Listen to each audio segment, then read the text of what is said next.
So I'm going to share with you today 3 simple ways to help you shallow the golf club. Why is shallowing important? Well, if you want to hit straight shots or hit it from the inside, unless you've got a funky backswing, you will need to shallow the golf club. If you want to fade the ball or slice the ball, then you don't need to shallow the golf club. So let's just share some simple things that are going to help you deliver that golf club from the inside quickly and easily without too much work. So we're looking to get the golf club basically in the correct slot as we swing down. What lots of golfers do, probably 8 out of 10 golfers will come over the top and cut across the golf ball and get glancing blows, giving themselves slice shots or pull shots and weak shots, and it also affects contact as well. So we definitely do not want to see that. The over the top swing plagues most golfers, and it's pretty horrible. So 3 simple steps to shallow the golf club. Step number 1, the eyes. It's all in the eyes. So at setup, I want you to make sure your eyes rotate slightly to the right of target. So the eyes go from being neutral to say 1 o'clock, and they kind of look at the golf ball at an angle that you're hitting the inside part of the golf ball. I also want to make sure the nose at address is behind the golf ball and then rotated. So the steps would be you take your setup, move your nose behind the ball, rotate it, and we are going to literally swing from that location.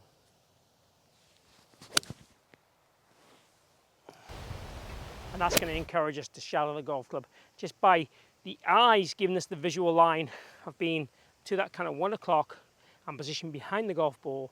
It allows the right sequencing and really just the visual dynamics to help us hit from the inside. It really can make a big difference if your eyes aren't in the right spot. The head is a huge influence on the golf swing. Point number 2, in the setup, lots of golfers tend to get very fixated with being on top of the golf ball, and the forearms tend to get open and shoulders get open. I see this a lot. I call it like the twisted look. The hips here and the torso there. So my fix for that is just a process fix. So again, when we're looking at your setup and we're looking at kind of bending and bowing like this, I then want you to take the golf club and move it about 5-6 inches behind the golf ball. I then want you to feel that your chest, your sternum, my microphone in this case today, kind of points to that golf club. So we start basically in what I call a start back position and a slightly closed upper torso position. The right arm tucked in a little bit more. And if we combine that with point number 1 where the eyes are tilted as well, we're starting from here, and then from there we feel like we make our swing. And those things help just deliver the golf club on the inside and give us that kind of free shallow. So, as I said, most golfers come over the top. Things we can do at address without having to work on our golf swing that give us the freebies, for me, are no-brainers and should be things that you do as a point of, this is my daily things I do. This is my things I do every time I set the golf ball to try and ensure I can get a golf club to travel on a more inside arc. Even if it's done more at the bottom and it's not shallowed at the top, which is something I do a little bit in my swing, it will help you deliver that club from the inside. You will hit more straight shots, more draw shots, more push shots. If you're a slicer or a puller of the golf ball, those things are all great news for you. Point number 3 is more in swing and is a bit more complex. But basically what we want to make sure we do is from a completed backswing, keep our back to target and let our arms lengthen away from the golf ball. So the right arm should be lengthening, but if we get to the top of the swing and lengthen the arm, you'll see how here the club comes down inside.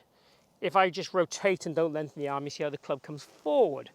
So by trying to keep our back to target and letting the arms work down, and we can have the image, okay, if I'm going to knock a nail into the ground here, that's the image we want.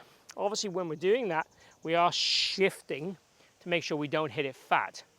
And if we massively cast the wrists, that is not really what I'm saying here. Casting the wrists will make you hit it heavy.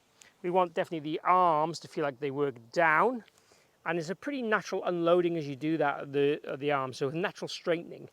I wouldn't want you to be trying to throw the arms in this direction, but I'm certainly wanting you to feel like you have the patience and this back to target, and we're feeling that we're really focusing on being in this area of the golf swing as long as we can.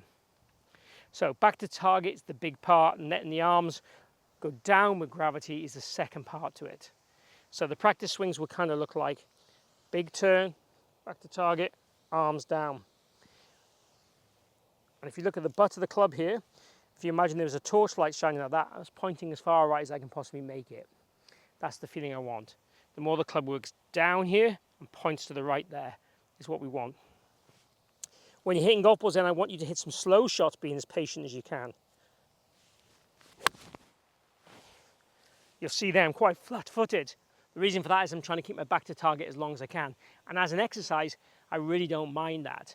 Once you've done it a few times as an exercise and maybe in a slower fashion than normal, then the key thing would be then to start to put some juice onto it and be a bit more natural. But we're trying to still feel that we're being patient in this area of the golf swing.